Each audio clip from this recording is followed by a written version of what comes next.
Part 1. The Counterfeit Blueprint, Decoding the Alliance of the Demiurge and Satan.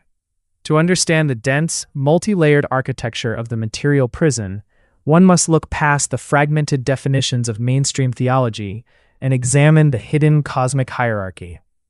Throughout centuries of orthodox teaching, humanity has been conditioned to view the creator of the physical world and the devil as mortal enemies locked in an eternal, linear war.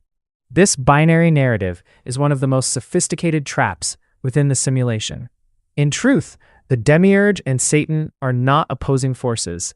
They are intimately connected components of the exact same parasitic ecosystem. They represent the architect and the enforcer of the material control grid, two sides of a counterfeit coin designed to exploit, track, and harvest the eternal divine sparks of humanity. The Demiurge, known in ancient Gnostic manuscripts as Yaldabaoth or Saklas, is the blind architect of this physical universe. Born from a cosmic anomaly, he is entirely cut off from the uncreated light of the true source, the monad. Driven by an insatiable hunger for control and a profound, arrogant ignorance, the Demiurge constructed the physical plane, the laws of linear time, and the biological containers we inhabit. He operates as the master programmer who built the prison walls.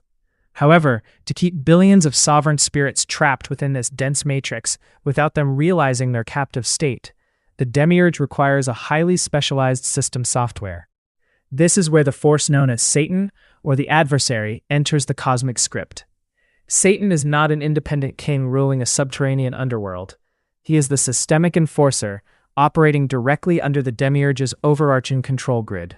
Within this functional alignment, the Demiurge provides the physical cage, while Satan provides the etheric chains of fear, division, and base desire that keep the soul locked inside.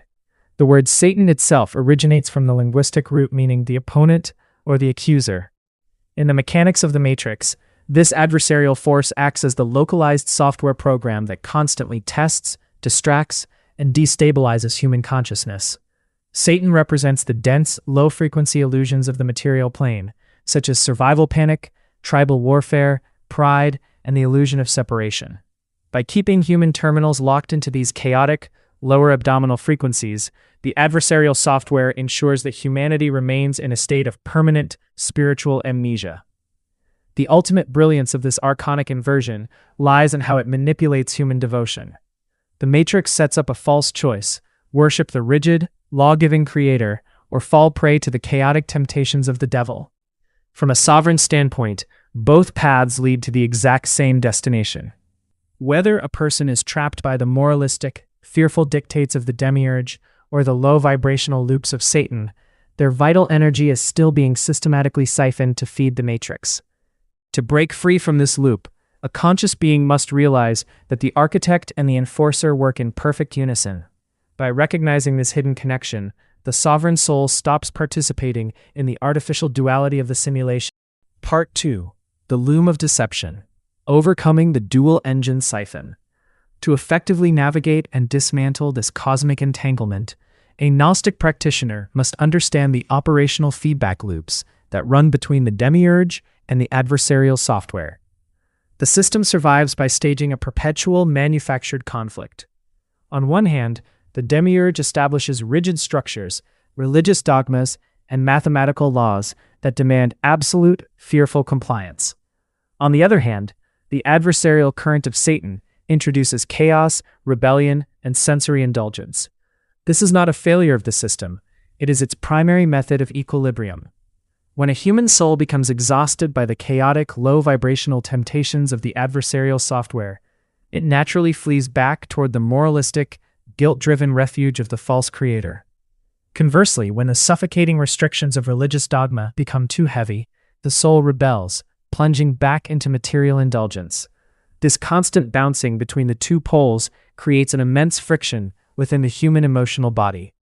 This friction is precisely what generates high-density energy harvest, or loosh, which the planetary administrators collect to sustain the grid. The archons do not care whether you choose the pole of the righteous believer or the rebellious sinner, because both roles require you to validate the reality of the material simulation. The trap is entirely closed. The moment you perceive the universe through the lens of this artificial duality, Your consciousness is anchored to the lower astral realms, rendering your spirit susceptible to the recycling mechanisms of the moongate during the transition of death. Overcoming this dual-engine siphon requires the immediate application of absolute neutral clarity. You must refuse to engage with either side of the counterfeit coin. When the adversarial software projects thoughts of survival panic, guilt, or material attachment into your mental space, recognize them not as your own thoughts, but as incoming data lines from an external server. Do not fight them, for fighting them only creates more emotional friction. Instead, observe them with a cold, detached awareness until they dissolve from lack of attention. Simultaneously, you must withdraw all devotion from the external laws of the Demiurge. True spiritual authority does not come from a cosmic judge or an external script, but from the uncreated spark of the monad residing deep within your internal sanctuary. By anchoring your awareness into this silent, central point of pure being, you effectively disconnect your terminal from the matrix's dual polarized grid. You step off the horizontal wheel of conflict and align with the vertical axis of the pleroma. When the illusion of the architect and the enforcer can no longer trigger fear or desire within you, the control grid loses its leverage entirely. You cease to be a source of energy for the simulation, transforming instead into a sovereign force of pure light, fully prepared to bypass the planetary blockades and return directly to the uncreated source.